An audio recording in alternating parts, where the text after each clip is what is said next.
Grabe, sobrang grateful ko po talaga na natulungan ako ni Sir Vince. Isa lang naman yung paninindigan ko sa buhay at gusto kong mangyari, na magpapaturo ako sa taong meron yung lahat ng resulta na gusto ko ring maging resulta ng aking buhay.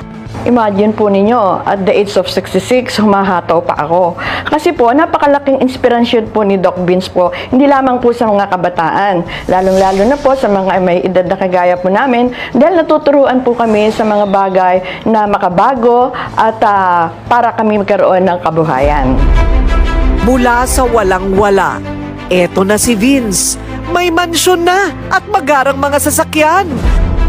Pero malinaw raw sa kanya ngayon ang misyon at silbi niya sa kanyang buhay. Ang tumulong sa kanyang kapwa para hindi ma-bankrupt at mapariwara. Ano ang main message mo sa buhay? Ano ang itinuturo mo sa lahat ng tao? So ngayon ang itinuturo ko po yung aking advokasya, lalo yung pagbabago ng isip. So yung malapit sa puso ko, yung KKK ko, yung 3 K ng aking buhay.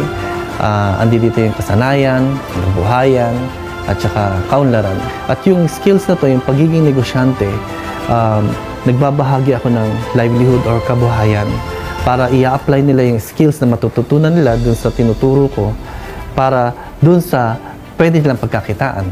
So I started buying asset rather than buying liability.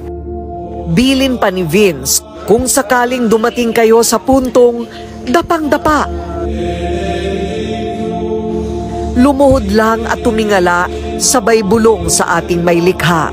Baka tulad niya, may isang anghel din kayong makasalamuha na sasagot sa problema na gusto nyo na ring matapos na.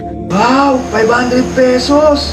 Sir, ang laki naman na ito. Pero sabi nga, nasa Diyos ang biyaya, nasa tao pa rin ang gawa.